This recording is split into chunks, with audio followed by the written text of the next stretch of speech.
को जिन जिन गुरु जिन वचन को निज भाव निर्मल करन को जिन वर कथित नयन चर्प को निज बुद्धि बल अनुसार प्रस्तुत कर रहा हूँ विज्ञ जन ध्यान रखना चाहिए यदि हो कहीं कुछ निष्कलन यदि हो कहीं कुछ निष्कलन।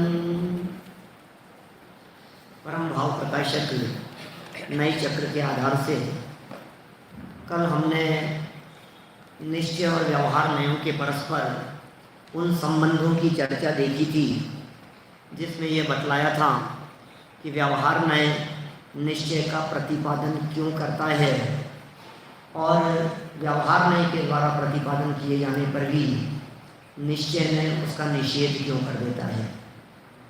ये बहुत अहम बात है। माने व्यवहार नय ने प्रतिपादन किया तो निश्चय नय ने निषेध क्यों कर दिया, और जब निश्चय नय निषेध करता रहता है तो फिर व्यवहार आखिर प्रतिपादन क्यों करता है। और इस संबंध में एक बहुत ही सुंदर सांगोपांग दृष्टांत यहाँ दादा ने बादाम की मीगी, छिलके सहित बादाम और बादाम का वृक्ष, इन तीन बातों को ध्यान में रखकर दादा ने बहुत ही सुंदर लगभग 4-5 पेज का वो दृष्टांत था जिसे पूरा घटित किया। समझिए आप, संसारी जीव छिलके सहित बादाम जैसा है, सिद्ध भगवान प्योर मैगी है बादाम जैसे, और खाली शरीर वो छिलका है बिना बादाम का। अब बिना आत्मा के छिलका पड़ा हो तो शरीर की क्या कीमत है? कुछ भी कीमत नहीं है। शरीर को ले जाके जला देंगे, मिट्टी हो जाएगा वो तो। और यदि आत्मा साथ में है, शरीर और आत्मा साथ में है, तो उसे व्यवहार से जीव कह दिया जाता है। लेकिन कीमत तो कब मिलेगी? जब शुद्ध जीव होगा अकेला बिना शरीर वाला, तो सिद्ध भगवान लोक के अग्रभाग में जाकर के विराजमान होगा। जहाँ तक प्रतिपादन और निषेध का सवाल है, इस संबंध में एक बहुत सुंदर तर्क जो स्मरण रखने योग्य है। एक की कीमत बढ़ती है और एक की कीमत घटती है। कहाँ? बीच वाली पोजीशन में। एक तरफ शुद्ध आत्मा है, एक तरफ अकेला शरीर है, और बीच में शरीर सहित आत्मा है। ठीक है? खाली शरीर की कोई कीमत नहीं है। शुद्ध आत्मा, सिद्ध भगवान परमात्मा सर्वाधिक सर्वोच्च हो अतएव बसते लोक के उस शिखर रे। सर्वोच्च है वे, लोक के शिखर पर विराजमान है। अब जो बीच की पोजीशन है, अब शरीर जिसकी कोई कीमत नहीं थी, आत्मा यदि अंदर मौजूद है तो फिर ये शरीर भी जीव कहलाने लगता है, इसको कीमत मिल गई। लेकिन जिसकी कीमत ऐसी थी कि लोकाग्र में जाकर के विराजमान हो, उसकी कीमत शरीर का साथ पकड़ने से घट गई। बादाम के उदाहरण से इस बात को बतलाया था, छिलकों की कोई कीमत नहीं है, लेकिन बादाम के साथ में रहकर के छिलकों को कीमत मिल जाती है। 200-400 रुपये किलो में वो छिलके भी बिक जाते हैं साथ में होने मात्र से, इसलिए वो साथ रहना चाहते हैं। लेकिन चूंकि शुद्ध बादाम की कीमत घटती है, इसलिए वो उसे हटाना चाहता है। बस यही व्यवहार और निश्चय के संदर्भ में बात है। व्यवहार यदि निश्चय का प्रतिपादन नहीं करे तो उस व्यवहार को कौन जाने, कौन बात करे, कौन कीमत देवे उसको। इसलिए वो निश्चय का साथ पकड़ना चाहता है, निश्चय का प्रतिपादन करता है। और निश्चय नय हमेशा अपनी कीमत व्यवहार के साथ में घटती जानकर उस व्यवहार का निषेध करता है। इस तरह व्यवहार ने निषेध कर देने योग्य है। लेकिन एक बहुत सुंदर मुद्दा यहाँ उठाया दादा ने प्रश्न करते हुए कि वो कब निषेध करने योग्य है। व्यवहार ने का निषेध तो करें, लेकिन कब करें और कब नहीं, इस संबंध में अंतिम लाइनें कल हमने पढ़ी थी, जिसमें कहा था परिपक्व अवस्था में ही उसको फोड़ें छिलके को, अपरिपक्व अवस्था में नहीं। और दादा ने ये भी शब्दों का प्रयोग किया कि परिपक्व अवस्था का अर्थ कोई ऐसा नहीं है कि परिपक्व अवस्था माने कोई वृद्धावस्था होगी। परिपक्व माने उसका काम पूरा हो गया, बस इसका नाम ही परिपक्व अवस्था है। व्यवहार ने या बादाम के छिलके ने बादाम को सुरक्षा प्रदान करने का पूरा अपना काम निभा दिया, पूरा काम कर लिया। अब ये पूरा काम हो जाने के बाद उसको तोड़ देने में ही, तोड़कर छिलके को डस्टबिन में डाल देने में ही उसकी सार्थकता है। उसने ये सब झेला ही इसलिए था कि शुद्ध बादाम की उपलब्धि हो सके। माने व्यवहार में अटकने के लिए नहीं है, व्यवहार तो निश्चय की उपलब्धि करा देने के लिए है, और निश्चय की उपलब्धि नहीं हो तो सब फिर बेकार हो जाता है। देखिए, इसी प्रकरण को थोड़ा सा और आगे बढ़ाते हैं। मेरे पास शायद ये पुस्तकें कल पुरानी थी और आज नई वाली है। ये पुस्तक पेज नंबर है 51, 51 नंबर पेज है। जैसे लास्ट पैराग्राफ है 51 पेज पर, जैसे नाव में बैठे बिना, बैठ लिखा है, बैठे कर लेना उसको। जैसे नाव में बैठे बिना नदी पार होंगे नहीं, और नाव में बैठे बैठे नदी पार होंगे नहीं। आप सोचो जरा, कल्पना करो, नाव में बैठे रहो आप, बैठे बिना कैसे पार हो जाओगे? बैठना तो पड़ेगा, और बैठे ही रहो तो भी नदी पार नहीं होंगे। नाव में नहीं बैठेंगे तो रहेंगे इस पार। शब्दावली देखना कितनी सुंदर है। नाव में नहीं बैठेंगे, नाव में नहीं बैठे तो किनारे पे खड़े हैं तो कहाँ रहेंगे? इस पार। और नाव में बैठे ही रहेंगे तो रहेंगे मंझधार, क्योंकि नाव तो बीच में ही रहेगी ना। नाव तो भले किनारे तक भी पहुंच गई लेकिन पानी में ही तो है, पानी के बाहर तो नहीं निकली, रहेंगे मंझधार। नदी पार करने के लिए नाव में बैठना भी होगा और नाव को छोड़ना भी होगा, अर्थात नाव में से उतरना भी होगा। कोई नादान व्यक्ति ये कहे कि जब नाव में से उतरना ही है तो फिर नाव में बैठना ही क्यों? नहीं भाई, यदि तुम बैठोगे नहीं तो इस पार ही रह जाओगे। फिर साहब जब बैठ ही गए तो फिर उतरना क्यों? कि तुम मंझधार में ही रहोगे, उस पार तो दोनों ही स्थितियों में नहीं पहुंच पाओगे। लेकिन जो एक परिपक्व अवस्था के संदर्भ में बात कही है, ऐसा नहीं हो अब छोड़ दूं, अब छोड़ना है, अब छोड़ना है, अब छोड़ना है, इस विकल्प पूर्वक बीच में ही छोड़ जाएगा तो डूब करके मर जाएगा।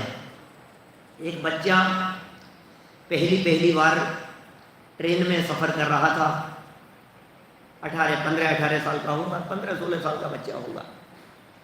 तो माता पिता ने खूब समझाया, देख तू बहुत आलसी है, ऐसा नहीं हो कि तू सोता रह जाए और स्टेशन निकल जाए, उतरने का ध्यान रखना। अपने यहाँ से स्टेशन पे बैठा ट्रेन में। अब जब जब स्टेशन आ रहा है उसे याद आ रही है बात, उतरना है, उतर जाऊं, अब उतर जाऊं क्या, अब उतर जाऊं क्या, अब उतर जाऊं क्या? फिर नया स्टेशन आया, ये भूल नहीं जाऊं मैं, एक काम करता हूं उतर ही जाता हूं, तो क्या होगा भैया? मंजिल पर पहुंचे बिना कौतुक, यदि बीच में ही, क्योंकि उतरने की कही थी, मैं भी उतरना भूल जाऊंगा तो गड़बड़ हो जाएगी। तो उतरना है मेरे को, उतरना है मेरे को। एक बार नहीं उतरा, दूसरी बार नहीं उतरा, तीसरी बार नहीं उतरा, 10 बार इतने स्टेशन निकल गए, अब तो उतर जाऊं, क्या होगा? मारा जाएगा, भटक जाएगा इस दुनिया के जंजाल में, न मालूम कहाँ पर। तो मंजिल पर पहुंचने पर उतरना भी है और मंजिल पर पहुंचे बिना नहीं उतरना भी है।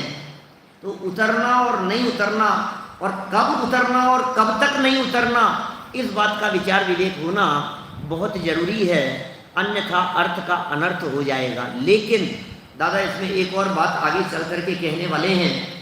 दादा कहने वाले हैं, चलो पढ़ ही लेते हैं आगे प्रकरण। मैंने कुल मिलाकर के दोनों बातें हैं और इतना सुंदर स्पष्टीकरण किया है कि बैठना भी होगा, उतरना भी होगा, दोनों ही बातें होगी। कब बैठना, कब छोड़ना, ये सब बातों के संबंध में थोड़ा और स्पष्टीकरण देखो 52 नंबर पेज पर। उसी प्रकार व्यवहार के बिना निश्चय समझा नहीं जा सकता। दुनिया की कोई ताकत ऐसी नहीं है व्यवहार के बिना निश्चय को समझा देगी। जो समझने के लिए सहयोग प्रदान करेगा वो सब व्यवहार होगा, क्योंकि व्यवहार का काम ही प्रतिपादन है। व्यवहार तो प्रतिपादक है, जो प्रतिपादन करेगा वो व्यवहार है। और व्यवहार को छोड़े बिना निश्चय पाया नहीं जा सकता। व्यवहार के बिना निश्चय को समझा नहीं जा सकता, व्यवहार को छोड़े बिना निश्चय को पाया नहीं जा सकता। तो निश्चय को समझने के लिए व्यवहार जरूरी है और निश्चय की प्राप्ति के लिए व्यवहार को छोड़ना जरूरी है। समझ में आ गई क्या बात? लिखा है आगे, निश्चय को समझने के लिए व्यवहार को अपनाना होगा और निश्चय को पाने के लिए व्यवहार को छोड़ना भी होगा। अब ये जो सूक्ष्म संधि है, जब तक इस सूक्ष्म संधि का निर्णय नहीं हो तब तक गड़बड़ बनी रहती है। क्योंकि जितनी समस्याएं थी, जो प्रश्न खड़े हो रहे थे चित्त में, ऐसा क्यों ऐसा क्यों, फिर व्यवहार छोड़ देंगे, फिर छोड़ने लायक है तो फिर अभी छोड़ देते हैं। नहीं भाई, समझना पड़ेगा। देखो ये जो होते हैं ना सर्कस में जो झूले लगे हुए होते हैं, कौन से झूले, जिसमें एक इधर से लपक करके कोई व्यक्ति कोई लड़की उछल करके उधर जाती है और सामने की तरफ से आता हुआ वो हाथ पकड़ करके उसको दूसरी तरफ ले जाता है। देखे नमन, देखे कौन सा? फिर हेरा फेरी। अच्छा हाँ, वो उसमें क्या था, वो मेरे ख्याल से कोई भालू था ना, वो गोरिल्ला। हाँ गोरिल्ला जैसा वो। देखिए मैंने भी देखी। तो क्या उधर से उधर, उधर से उधर है, यहाँ से वहाँ चले गया, वहाँ से वहाँ चले गया। टीवी वैसे नहीं देखे, सर्कस नहीं देखे तुम लोगों ने कभी? देखे? किसने नहीं देखे? तुमने देखे? सिद्धांत देखा है? कहाँ देखा है सर्कस? खड़ेरी में? खड़ेरी में तो नहीं लगा होगा।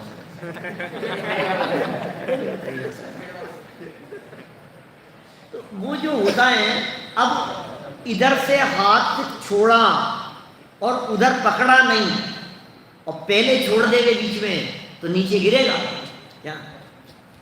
हाथ छोड़ना भी है, लेकिन पकड़ने पर, पकड़ने की पोजीशन आ जाए तो छोड़ना है। समझ में आ गई बात? जब तक आगे पकड़ने की पोजीशन न आए, उससे पहले यदि तुमने छोड़ दिया तो फिर नीचे गिरोगे। तो समझदारी की बात होनी चाहिए ना। समझ लीजिए आप, छठे सातवें गुणस्थान में, जब सातवें गुणस्थान की जब पोजीशन आती है उसको पकड़ने की, तीन कषाय चौकड़ी के अभाव जन्य, तब कपड़े छोड़े जाते हैं। कपड़े पहले छूटेंगे क्या? और तीन कषाय चौकड़ी का अभाव जब होने की होगी ना स्थिति, तब छोड़ना उसको। तुम पहले से छोड़ करके बैठ जाओगे तो क्या होगा? तो निश्चय की प्राप्ति यदि हो रही है, वहां तक यदि आपकी पकड़ बनी हुई है, तब तो व्यवहार में छोड़ा जाएगा। और अध बीच में यदि छोड़ दिया तो न इधर के रहेंगे न उधर के होंगे। देखिए, किंतु ध्यान रहे कहीं ऐसा न हो कि नाव के उस पार पहुंचे बिना ही आप नाव को छोड़ दें, नाव से उतर जावें। यदि ऐसा हुआ तो समझिए नदी की धार में बहकर समुद्र में पहुंच जाएंगे। तो क्या होगा भाई? निश्चय तो मिला नहीं और व्यवहार और छोड़ दिया, परिपक्व अवस्था में पहुंचे नहीं, तो निश्चय की प्राप्ति भी नहीं होगी। और इस संसार के इस समुद्र में बह करके, इस नदी की धार में बहते हुए, चतुर्गति की धार में बहते हुए निगोध रूपी समुद्र में पहुंच जाओगे। क्या होगा? ये चतुर्गति की धार है और निगोध वो समुद्र है, निगोध तक पहुंच जाओगे। उसी प्रकार यदि व्यवहार द्वारा वस्तु का पूर्ण निर्णय किए बिना ही, निश्चय के किनारे पर पहुंचे बिना ही यदि आपने उसे छोड़ दिया तो निश्चय की प्राप्ति तो होगी नहीं, व्यवहार से भी भ्रष्ट हो जाएंगे और संसार समुद्र में डूबने के अतिरिक्त कोई राह नहीं रहेगी। कितना बैलेंस जरूरी है सारा, मतलब जहाँ जहाँ ये कहा जाए व्यवहार छोड़ो, व्यवहार छोड़ो, व्यवहार छोड़ना है, व्यवहार छोड़ना है, व्यवहार में कोई दम नहीं है। मैंने ये सारी बातों के पीछे ये दादा का स्पष्टीकरण ये बहुत जरूरी है समझना। लेकिन इस स्पष्टीकरण को समझ करके कोई व्यक्ति व्यवहार को छोड़ने को ही तैयार नहीं होवे या छोड़ने योग्य इस बात को समझने को भी तैयार नहीं होवे, तो दादा उसको भी कुछ सीख देना चाहते हैं। देखिए अगले पैराग्राफ में, अतः व्यवहार कब छोड़ना इसका ध्यान रखना बहुत जरूरी है, तथा कहीं हम व्यवहार को अस्थान में ही न छोड़ दें। अरे यार कहीं गलती से, अब माता पिता ने ये समझाया बेटा कहीं गलत स्टेशन पे मत उतर जाना, उतर मत जाना ऐसे बीच में, पानी पीने के लिए मत उतरना, बॉटल लेने के लिए मत उतरना, चाय नाश्ते के लिए मत उतर जाना, ट्रेन चली जाएगी उतरना मत, अंदर ही रहना, सीट पे बैठे रहना। अब ये सोच करके वो सोचे कि मुझे तो उतरना ही नहीं है और स्टेशन आने पर भी नहीं उतरे तो फिर क्या होगा, या तो जल्दी उतर जाएं क्या और या फिर उतरे ही नहीं, तो दोनों ही खतरनाक हैं। कहीं हम व्यवहार को अस्थान में ही न छोड़ दें, इस भय से वह छोड़ने योग्य है यह समझने के लिए तैयार ही नहीं होना भी कम मूर्खता नहीं है क्या, ये भी कोई कम मूर्खता नहीं है, क्योंकि उस स्थिति में व्यवहार का निषेध ही है स्वभाव, जिसका ऐसे निश्चय का स्वरूप न समझ पाने के कारण उसके विषयभूत अर्थ की प्राप्ति कैसे होगी, माने उसके विषयभूत अर्थ की प्राप्ति भी नहीं हो सकेगी। देखिए जनवाणी में निश्चय व्यवहार में प्रतिपाद्य प्रतिपादक और व्यवहार निश्चय में निषेध निषेधक संबंध बताया गया है। ये दो तरह के संबंध बतलाए गए हैं। ठीक है साहब, ये दोनों प्रकार के संबंधों की बात हो गई। फिर कह रहे हैं वह अत्यंत महत्वपूर्ण और मार्मिक है, ये दोनों प्रकार के संबंध, उनमें कोई विरोधाभास नहीं है, अतः उसके मर्म को गहराई से समझने का यत्न किया जाना चाहिए। यद्यपि अभूतार्थ होने पर भी निश्चय का प्रतिपादक होने से व्यवहार को जनवाणी में स्थान प्राप्त हो गया है। ऐसी लाइनें आपको चुननी है, इकट्ठी करनी है ऐसी लाइनें इस निश्चय व्यवहार वाली विषय वस्तु वाले प्रकरण से। व्यवहार को जनवाणी में स्थान क्यों दिया गया है, अब लाइन मिल गई कितनी सुंदर। अभूतार्थ होने पर भी निश्चय का प्रतिपादक होने से उसको जनवाणी में स्थान मिल गया व्यवहार को। व्यवहार अभूतार्थ है, व्यवहार असत्यार्थ है, व्यवहार झूठा है, उसका प्रयोग होने से संसार बना रहेगा, तो व्यवहार को क्यों स्थान दे दिया फिर जनवाणी में, बोले निश्चय का प्रतिपादक होने से। तथापि अभूतार्थ होने से उसका फल तो संसार ही है। यही कारण है कि निश्चय उसका निर्दयता से निषेध करता है। देखिए 11वीं गाथा के भावार्थ में पंडित जयचंद जी छावड़ा साहब क्या कहते हैं, ये शुद्ध नय के उपदेश की प्रधानता का औचित्य बतलाते हैं। प्राणियों को हमने ये इस तरह की कुछ बात कही थी, अभी एक दिन प्रवचन था ना शाम को, तो हमने कही थी प्राणियों को भेद रूप व्यवहार का पक्ष तो अनादिकाल से है और इसका उपदेश भी बहुधा सर्व प्राणी करते हैं।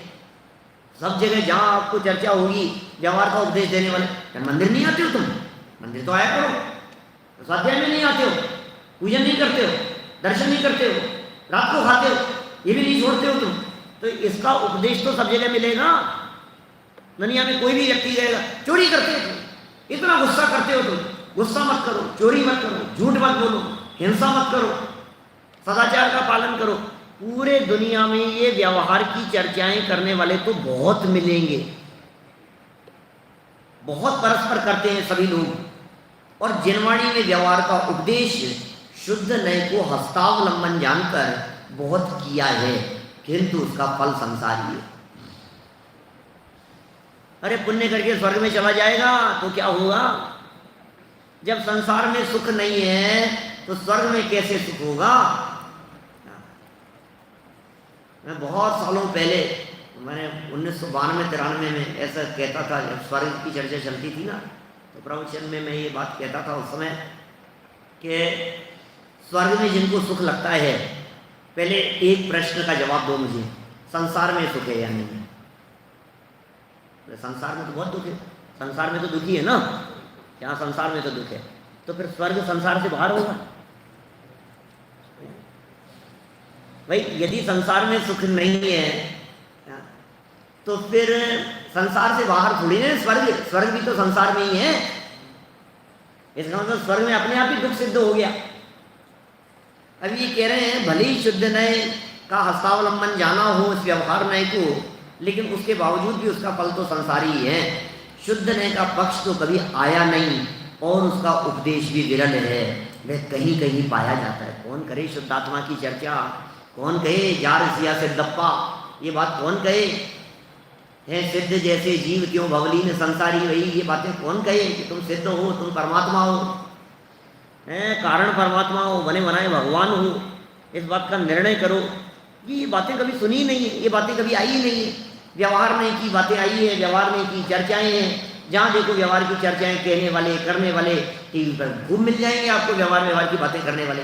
इसलिए उपकारी श्री गुरु ने शुद्ध नय के ग्रहण का फल मोक्ष जानकर उसका उपदेश प्रधानता से दिया है। समय पर प्रधानता से निश्चयावासी हो जाएंगे साहब, निश्चयावासी हो जाएंगे। ज़्यादा व्यवहार की यदि हमने बातें निश्चय की यदि हमने बातें की तो निश्चयावासी हो जाएंगे। अरे डर मत रखना निश्चयावासी होने का, निश्चयावासी होने का भ्रम नहीं रखना, घबराहट नहीं रखना। निश्चय स्वरूप बात को समझना ये बहुत महत्वपूर्ण है। कहीं नहीं मिलेगी।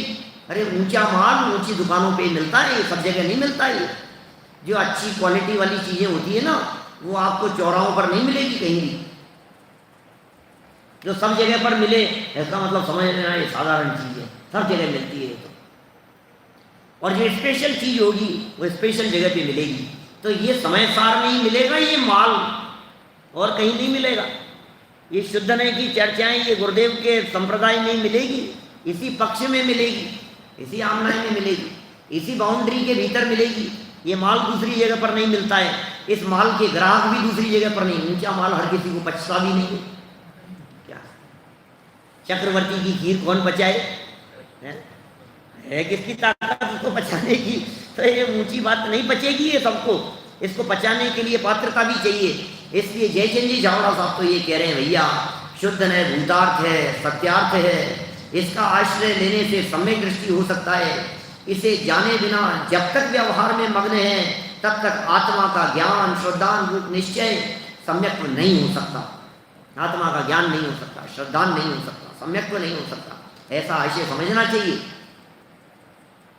यद्यपि यहाँ निश्चय नय के द्वारा व्यवहार नय के निषेध की चर्चा की गई है, तथापि शुद्ध स्वरूप की प्राप्ति के काल में तो निश्चय नय के विकल्प का भी अभाव हो जाता है। क्या? यद्यपि यहाँ जो बात की है ना, यहाँ तो व्यवहार नय के निषेध की बात की है, लेकिन हकीकत तो ये है निश्चय नय का भी विकल्प रहेगा तो शुद्धात्म तत्व की उपलब्धि नहीं होगी। अनुभूति के काल में उसके भी अभाव हो जाता है, क्योंकि शुद्धात्मा की प्राप्ति नए पक्ष रूप विकल्पों में उलझे व्यक्ति को नहीं, पक्षातीत विकल्पातीत व्यक्ति को होती है। किसको होगी ये विकल्पातीत व्यक्ति को उसकी प्राप्ति होगी। अभी यहाँ से प्रकरण चल रहा है, पक्षाती क्रांति का प्रकरण शुरू हो रहा है। ये यहाँ से पक्षाती क्रांति पढ़ा है आप लोगों ने, तो पढ़ा है फाइनल वालों ने तो पिछले वर्ष पढ़ा है। समय सार की कौन सी गाथा? 142 से 41 थी, 41 44 तक 43-44 शुद्ध आत्मा श्रुत ज्ञान के माध्यम से किस तरह से उसको अंतरोन्मुख होकर के स्वभाव सम्मुख होने की जो पूरी विधि बतलाई है, विकल्पातीत होने के लिए, नए पक्षातीत होने के लिए, ये सारा प्रकरण गाथा भी प्रस्तुत करेंगे। 142 गाथा भी यहाँ देंगे, कलश भी देंगे। जय मुक्त्वा नए पक्षपातम स्वरूप गुप्ता निवसन्ति नित्यम विकल्प जाल शांत चित्ता साक्षात अमृतम पिबन्ति। ये सब नीचे आने वाली है चर्चा। देखो 53 नंबर पेज पर नीचे व्यवहार के निषेध के बाद निश्चय का पक्ष भी विलय को प्राप्त हो जाता है, क्योंकि जब तक नए रूप विकल्प रहता है तब तक निर्विकल्प अनुभूति प्रकट नहीं हो सकती। नए तो विकल्प है ना। पीछे भी कलश आ गया होगा शायद, अब तक तो आप लोगों ने पढ़ लिया होगा। उदयति न नए श्री अस्तमेति प्रमाणम, नहीं आया अभी, प्रारंभ में ही है। तो और ये जो है विकल्पातीत अनुभूति की चर्चा यहाँ कर रहे हैं। समय सार की कथन शैली की चर्चा करते हुए पंडित जयचंद जी चावड़ा लिखते हैं, इस ग्रंथ में पहले से ही व्यवहार नय को गौण करके और शुद्ध नय को मुख्य करके कथन किया गया है। इसमें जो कथन किया है ये व्यवहार नय को गौण करके कथन किया है, शुद्ध नय को मुख्य करके कथन किया गया है। चैतन्य के परिणाम पर निमित्त से अनेक होते हैं, चैतन्य के परिणाम पर निमित्त से होते हैं, चैतन्य के परिणाम पर निमित्त से अनेक होते हैं। ये कौन से परिणाम हैं? ये पर निमित्त से होने वाले औपाधिक भाव वगैरह, पर निमित्त से होने वाले भावों का नाम औपाधिक भाव है ना। निमित्त मुख्यता से जो भाव हो रहे हो अनेक होते हैं इस तरह के भाव, औदैहिक भाव है, औपाधिक भाव है, औपशमिक क्षयोपशमिक भावों को भी लिया जा सकता है, वो भी सब चैतन्य के परिणाम है और पर निमित्त से होने वाले हैं। क्षय की विवक्षा हो, उपशम की विवक्षा हो, क्षयोपशम की विवक्षा हो, आदित्य ख्याल में आ रही है बात क्या? माने क्षय, उपशम, क्षयोपशम, उदय, इन सब की विवक्षा से होने वाले भाव ये सब चैतन्य के परिणाम पर निमित्त से बहुत होते हैं। औदैहिक और औपाधिक भावों में क्या फर्क है?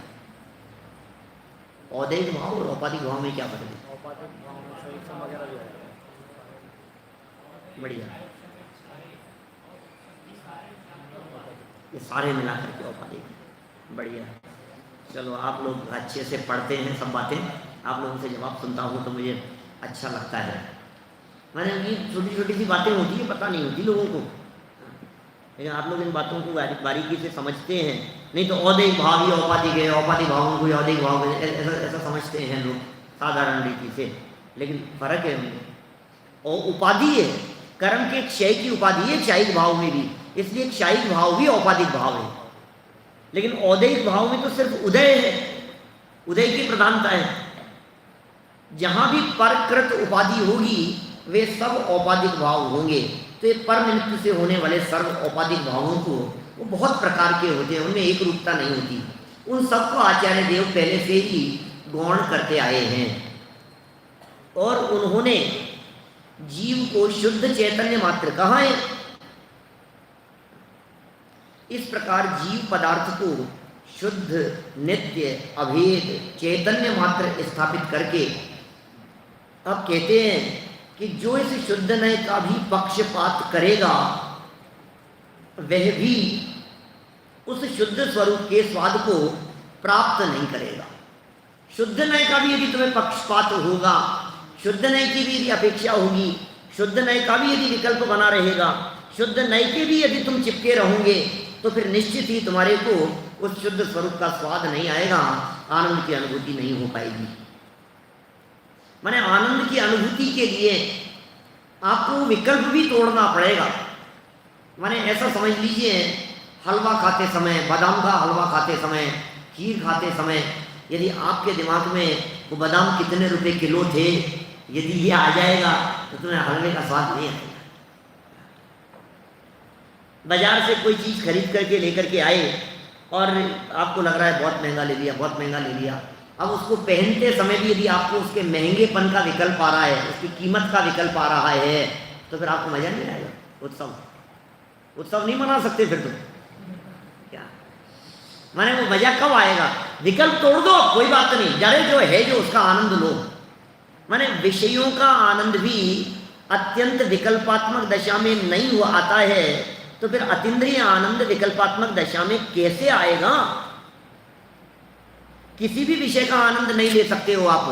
दुनिया में जितने भी विषय हैं उन सारे विषयों के में भोगते समय उन विकल्पों को तोड़ना पड़ेगा। किसी भी विषय की चर्चा कर लो आप बहुत अच्छा पकवान बने हैं, भोजन बना है, समझ लीजिए आपका मनपसंद खाना बना है, 15 दिन से घर में कह रहे थे ये चीज़ बननी चाहिए, ये चीज़ बननी चाहिए, कभी कुछ कभी कुछ, कभी चतुर्दशी आ गई, कभी अष्टमी आ गई, फिर सामान नहीं था, फिर बाजार से नहीं, फिर तबीयत ठीक नहीं थी, फिर बन नहीं पाया, फिर आज 15 दिन बाद में उसकी विधि मिली है बनने की। अब बन रहा है और हम थाली पर बैठ रहे हैं, और इतनी देर में यदि समझ लीजिए ऑफिस का, बिजनेस का, किसी जरूरी काम संबंधी कोई टेंशन भरा यदि कोई कॉल आ जाता है, तो फिर वो जिसका आनंद था वो आनंद सब चला जाता है, क्योंकि दिमाग में विकल्प दूसरे चलने लगते हैं। जब आपके दिमाग में दूसरे विकल्प चल रहे हैं जब तक विकल्प चल रहे हैं तब तक आप भोजन का आनंद भी नहीं ले सकते। इसलिए पता है पहले के ज़माने में तो ऐसा होता था, अभी भी होता है, होगा कि किसी व्यक्ति को जैसे दौड़ करके कहीं सूचना देनी है, किसी के मरण की सूचना देनी है, मान लो वहाँ पहुँचे और यदि वो भोजन कर रहा है सामने वाला व्यक्ति, तो ये कहा जाता है पहले आप भोजन कर लो फिर बाद में बताओ, नहीं तो भोजन नहीं कर पाएगा वो सामने वाला व्यक्ति। 5-10 मिनट आप आराम से भोजन कर लो, भोजन करते करते बीच में नहीं बताएगा कि उनका मरण हो गया, वो ऐसा हो गया। आप भोजन कैसे होगा? वो विकल्प तोड़ने के लिए कह रहे हैं निश्चय नहीं संबंधी। अरे व्यवहार का तो विकल्प और विषय दोनों छोड़ना है। अभी ये पूरा पक्षातिक्रमण संबंधी प्रकरण चल रहा है, सब बातें और थोड़ी सी खुल करके आने वाली है, आनंद आएगा आपको समझने में, थोड़ा रस लेंगे तो बड़ा अद्भुत प्रकरण है और बहुत ही सुंदर। मतलब ऐसा भी कह सकता हूँ निश्चय व्यवहार वाले पूरे प्रकरण का निचोड़ है ये। मैं तो ऐसा भी कह सकता हूँ पूरे नए चक्र ग्रंथ का निचोड़ है ये आगे आने वाले प्रकरण। आज और कल जो प्रकरण हम पढ़ने वाले हैं पक्षातिक्रांत के लिए, अनुभूति के लिए, निर्विकल्प दशा के लिए, विकल्पातीत होने के लिए, आत्म तत्व का अनुभव कैसे करें, कैसे विकल्प होंगे और कब छोड़ना, किसको छोड़ना, ये महत्वपूर्ण प्रकरण जो यहाँ कहा जा रहा है ध्यान देने योग्य है। बाकी अपने अपने प्रसंगानुसार फिर सबकी उपयोगिता तो सभी की है, लेकिन चूंकि हमारा प्रयोजन तो शुद्ध आत्म तत्व की अनुभूति करना है ना, रत्नत्रय प्रकट करना है ना, तो वो डायरेक्ट उस विधि की यहाँ चर्चा की है। देखो पढ़ते हैं आगे। अशुद्ध नहीं की तो बात ही क्या, क्या अशुद्ध नहीं की बात करें, किंतु यदि कोई शुद्ध नहीं का भी पक्षपात करेगा तो पक्ष का राग नहीं मिटेगा। शुद्ध नहीं का भी पक्ष होगा, पक्ष का राग नहीं मिटेगा, इसलिए वीतरागता प्रकट नहीं होगी। पक्षपात को छोड़कर चिन्मात्र स्वरूप में लीन होने पर ही, छोड़ दो पक्षपात, सारे पक्षपात को छोड़कर चिन्मात्र स्वरूप में लीन होने पर ही समय सार को प्राप्त किया जाता है। इसलिए शुद्ध नय को जानकर उसका भी पक्षपात छोड़कर शुद्ध स्वरूप का अनुभव करके स्वरूप में प्रवृत्ति रूप चारित्र प्राप्त करके वीतराग दशा प्राप्त करना चाहिए। वीतराग दशा प्राप्त करने की विधि कह रहे हैं। ध्यान रहे यहाँ पक्ष और पक्षपात का अर्थ विकल्प है, नए का पक्ष छोड़ने का अर्थ नए संबंधी विकल्प को तोड़ना है। वस्तु तो नए पक्षातीत है अर्थात विकल्पातीत है, ये समझना चाहिए। क्या छोड़ना है भाई साहब? पक्ष छोड़ो। पक्ष पक्ष माने क्या है? उसका विकल्प। निश्चय नय का पक्ष छोड़ना माने निश्चय संबंधी विकल्प रुकना चाहिए। व्यवहार में संबंधी पक्ष छूटना, इसका मतलब व्यवहार में वाला विकल्प नहीं हो। यहाँ पक्ष शब्द का प्रयोग विकल्प के अर्थ में है और पक्षातिक्रांत माने विकल्पातीत। विकल्पातीत होना ही पक्षातिक्रांत होना है। समय सार की 142वीं गाथा में आत्मा को पक्षातिक्रांत कहा गया है। उसकी टीका में आचार्य अमृतचंद्र लिखते हैं, 142वीं गाथा की टीका में लिखते हैं, क्या लिखते हैं? जीव में कर्मबद्ध है ऐसा जो विकल्प एकस्य बद्धो न तथा परस्य, सारे कलश दिए ना, 20 कलश दे दिए, एकस्य बद्धो न तथा परस्य, है ना। और फिर आगे सारे कितने एक एक पक्ष एक कहे, दादा ने बड़े सुंदर लिखे हैं चंद, बंधा है नहीं बंधा है, नित्य है अनित्य है, एक है अनेक है, नाना है अनाना है, सारे कितने सब कलश दे दिए हैं। ये सब यहीं के कलश हैं इसी प्रकरण के। जीव में कर्मबद्ध है ऐसा जो विकल्प तथा जीव में कर्म अबद्ध है ऐसा जो विकल्प, वे दोनों नए पक्ष हैं। बंधा है या नहीं बंधा है, ये दोनों ही नए पक्ष हैं। जो उस नए पक्ष का अतिक्रम करता है, वो नए पक्ष का अतिक्रम करता है माने उसे उल्लंघन कर देता है, छोड़ देता है, वही समस्त विकल्पों का अतिक्रम करके स्वयं निर्विकल्प एक विज्ञान घन स्वभाव रूप होकर साक्षात समय सार होता है। छोड़ दो सब विकल्पों को, सब विकल्पों को तोड़ करके विज्ञान घन स्वभाव भाव रूप होता है, बस वही साक्षात समय सार होता है। यहाँ विशेष समझाया जाता है कि जो जीव में कर्मबद्ध है, विशेष समझना, चेतन ध्यान देना, यहाँ जो जीव को कर्मबद्ध है ऐसा विकल्प करता है, एक विकल्प किया उसने, जीव को कर्म बद्ध है, जीव को कर्म बंधा हुआ है, ये विकल्प चल रहा है, जीव को कर्म बंधा हुआ है, जीव को कर्म बंधा हुआ है। वह जीव में कर्म अबद्ध है, ऐसे एक पक्ष का अतिक्रम करता हुआ भी विकल्प का अतिक्रम नहीं करता। समझना, ध्यान देना, दो तरह के विकल्प थे। एक विकल्प ऐसा कि कर्म बंधा हुआ है और दूसरा विकल्प ऐसा कि कर्म नहीं बंधा हुआ है। इस व्यक्ति ने सोचा कर्म बंधा है, कर्म बंधा है, तो नहीं बंधा है उस विकल्प को तो रोका। एक विकल्प का तो अतिक्रम किया कि आत्मा में कर्म नहीं बंधा है, और बंधा है इस विकल्प को लेते हुए वो निर्विकल्प नहीं होता। एक विकल्प को तोड़ता हुआ भी आत्मा में कर्म बंधा है, ये मानने वाला व्यक्ति विकल्प का अतिक्रम नहीं कर पाता। अब दूसरे व्यक्ति की बात करो तो दूसरा व्यक्ति क्या कहेगा? जीव में कर्म अबद्ध है, हर्षित, जीव में कर्म अबद्ध है, ठीक है, ऐसा विकल्प करता है। जीव में कर्म बनता ही नहीं है, ये विकल्प करता है। वह भी जीव में कर्म बद्ध है, ऐसे एक पक्ष का अतिक्रम करता हुआ भी विकल्प का अतिक्रम नहीं करता। एक ने एक पक्ष का अतिक्रम किया, दूसरे ने दूसरे का किया, लेकिन विकल्प अतीत तो दोनों नहीं हो सकते। अरे भाई, दुनिया में, समाज में जो लोग ये कहते हैं कि आत्मा कर्म से बंधा हुआ है, तो वो निर्विकल्प तो नहीं हो गए। और जो लोग ये कह रहे हैं कि आत्मा को कर्म बंधता ही नहीं है, तो वो भी एक पक्ष को पकड़ करके बैठे हैं, निर्विकल्प तो वो भी नहीं हुए।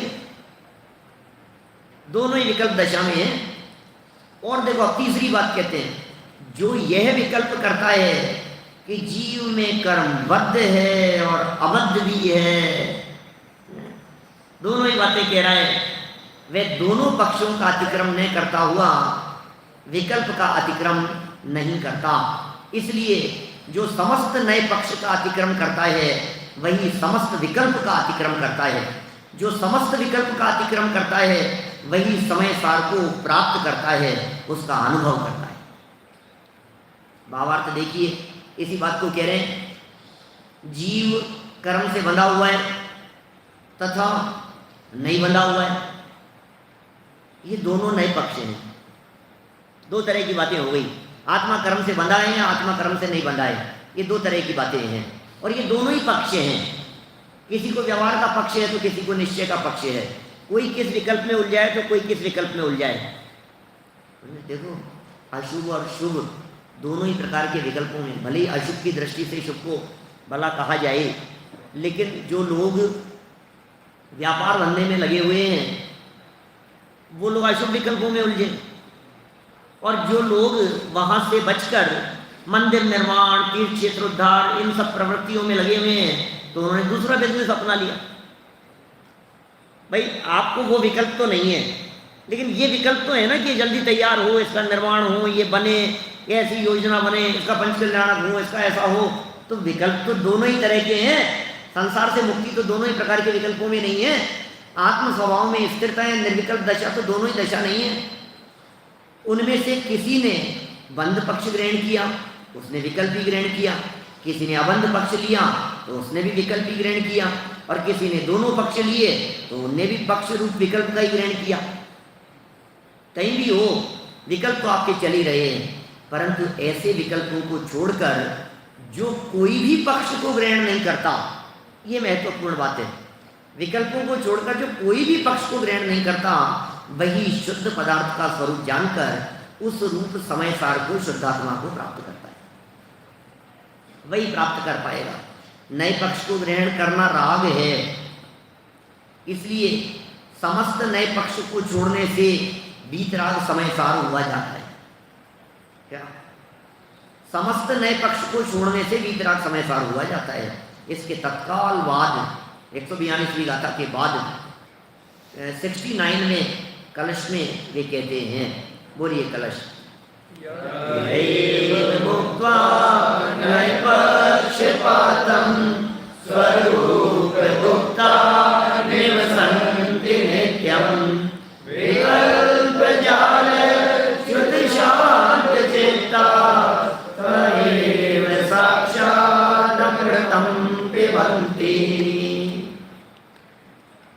क्या कह रहे हैं, जो नए पक्षपात को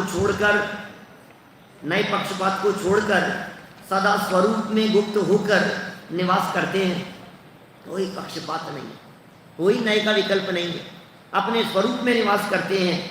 और जिनका चित्त विकल्प जाल से रहित शांत हो गया है, वे ही साक्षात अमृत का पान करते हैं।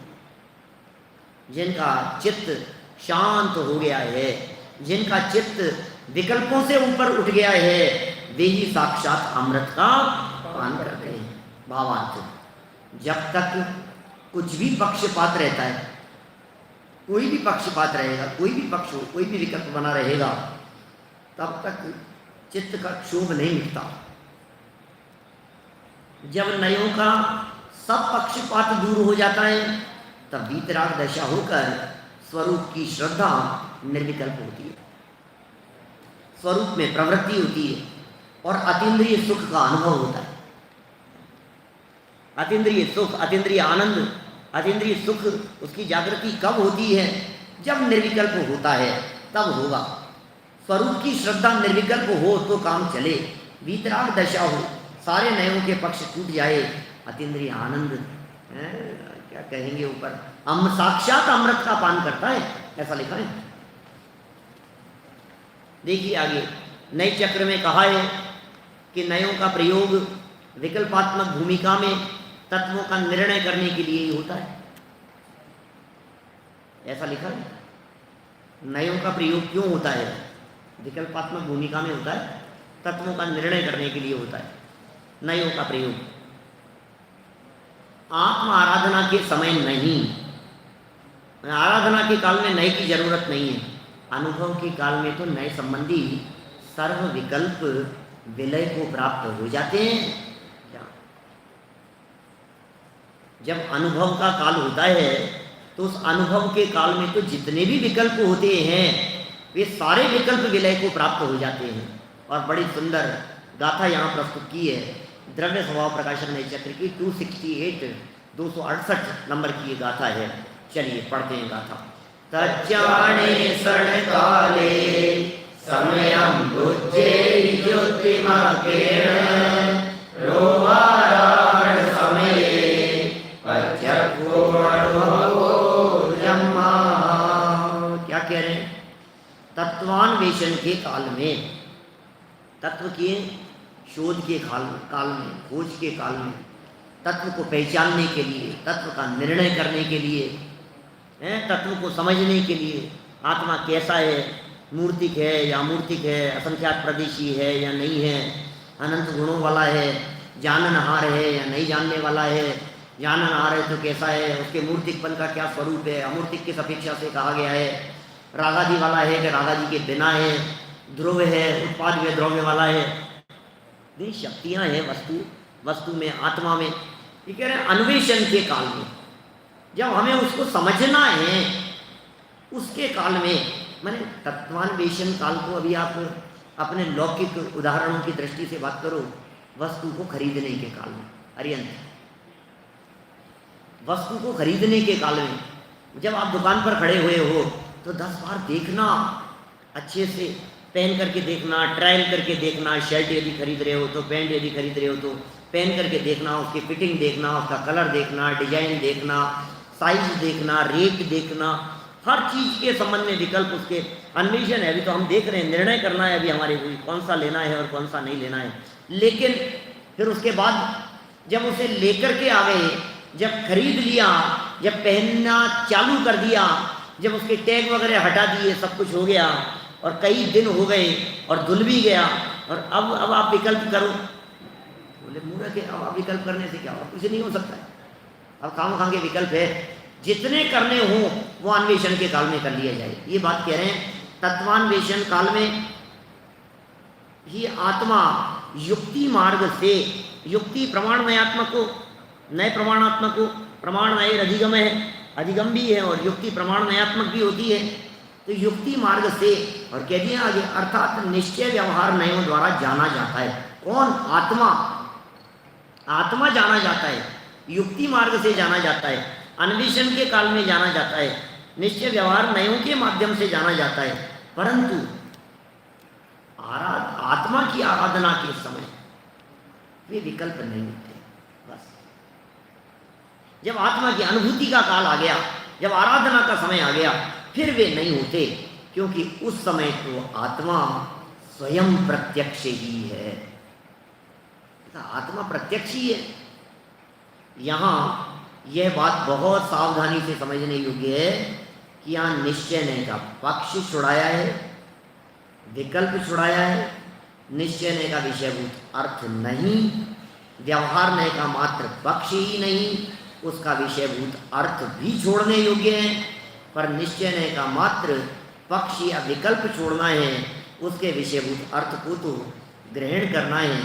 निश्चय ने के विषयभूत अर्थ को ग्रहण करने में बाधक जानकर ही निश्चय ने के विकल्प को भी छुड़ाया है। ये बहुत सुंदर प्रकरण है और ये जो पूरा प्रकरण आगे चलने वाला है, विकल्प से निर्विकल्प होने वाला, निश्चय छोड़ना है कि व्यवहार छोड़ना है, निश्चय का विकल्प तोड़ना है कि व्यवहार का विकल्प तोड़ना है, इन सब बातों की चर्चा यहाँ बहुत ही अच्छे ढंग से यहाँ दादा ने समझाई है। कल इस प्रकरण को पढ़ते हुए अपन इस चर्चा को संपन्न कर लेंगे, है ना। अभी की बात को यही विराम।